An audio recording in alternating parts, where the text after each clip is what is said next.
Hey guys, welcome back to the channel.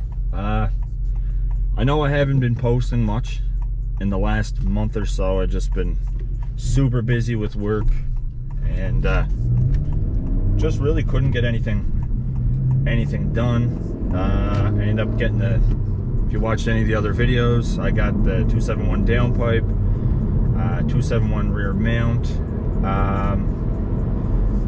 I got KTuner V1.2 with the TSP Stage 1 tune, and the car's lowered on Swift springs, and the car currently sits on Enki TS5s, 18 by 8.5, plus 38 offset, 235/40, 18 extreme contact sports all around.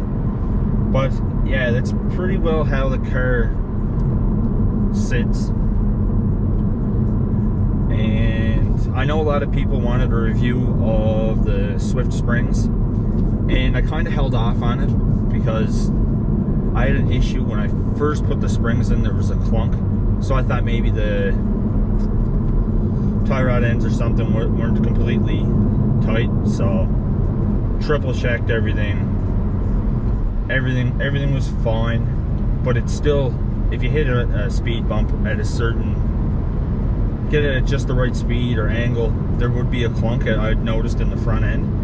But now that I've put, I don't know, 2,000 kilometers on the springs, they settled in, and I haven't heard a noise out of them in, I don't know, a month probably. So I think they just need time to settle. The springs aren't spaced out. They're actually, if you install them and look at the bottom of the springs, they're all tightly wound together, where they basically sit directly on top of each other. And I contacted Swift regarding it, but that's completely normal. Apparently that's how they're supposed to sit. I guess it's I don't know, some type of aid when it came to the suspension itself. But yeah, like, I did have a clunk in the front end for, I don't know, for a while. Checked everything multiple times. Everything was fine. Everything was tight. And yeah, so after the car is settled, it's been fine ever since. They drive great. They handle good. With these springs and the tires, the extreme contact sports, the confidence that the car now gives you is substantial over the stock suspension and the stock tires. A lot of it probably has to do with the tires going from all seasons to a decent daily tire, like the extreme contact sports. So yeah, the car handles phenomenal, and it rides like, with these springs, it rides like stock. So they look great, rides great. The only problem is the clunk, which is gone now. And yeah, handles great. Like, I couldn't ask for anything better. But really why we're here today is 2 nights ago I had an offer on it.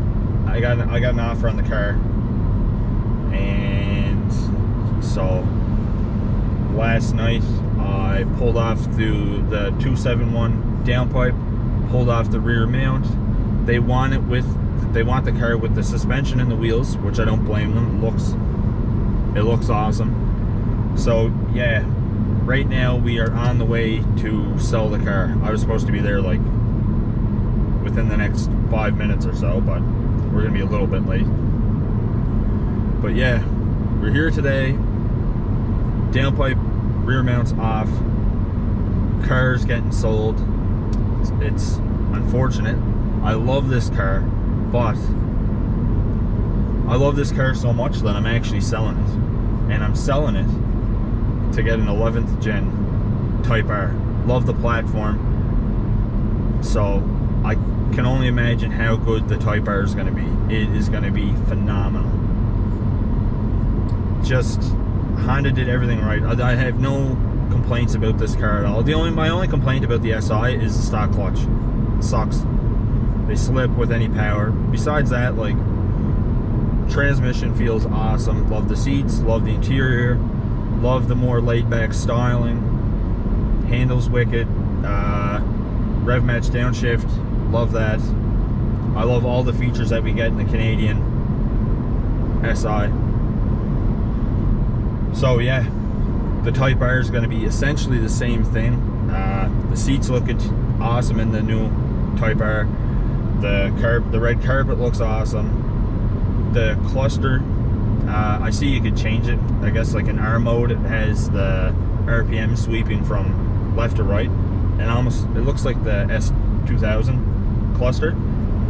And here they have a page where it has boost, oil temp, oil pressure, probably IATs, a bunch of cool things to track on the head unit itself. So that's pretty cool. I think the car, from what I could see, I was trying to watch the videos, it looks like the Type R is going to get the K20C1 again, which I have no problem with that. And apparently they made some adjustments or improvements to the transmission, which I haven't really heard many issues with the transmission. I know if it feels anything like the SI, it's probably going to be the best feeling manual transmission car. Like, I thought this was good, and that's probably going to be even better. But yeah, it's sad to see it go, but it is what it is. I'm still going to keep going with 11th gen content once the next car gets here, and I have no timeline on that. Right now I have a deposit. I have a deposit on a car, on a Type R. Hopefully that dealership gets allocation. But yeah, I have money down at 2 dealerships actually, just to ensure that I was at top of the list. I didn't want to put money down at one dealership. They're going to try to get allocation, and it's a possibility they might not even with the done deal, they still might not even get the car. So I went ahead and have deposits at 2 dealerships. I'm trying to guarantee I get one of these 11th gen Type Rs. Like, I know a lot of them are probably going to go to BC, Alberta, Ontario, Quebec, and there'll probably be very few come to Nova Scotia. Like, I'm thinking maybe, I don't know, there might be 3, 4 maybe, probably going to come to the province as a 2023 model. So it's going to be tough to get. But like I said, I have the deposit at 2 places. I'm trying to ensure I'm at the top of the list. I've been driving them crazy about the car for like 2 months now, trying to get one.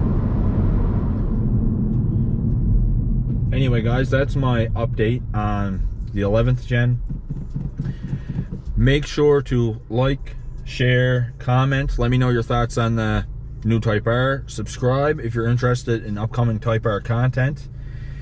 And I appreciate everybody following the channel. But yeah, all those things help. And yeah, if you guys are interested in Civic Type R content that's going to be coming, make sure to subscribe, keep up to date. I'll keep you guys updated through the process. Anyway guys, I will catch you guys on the next video. Thanks.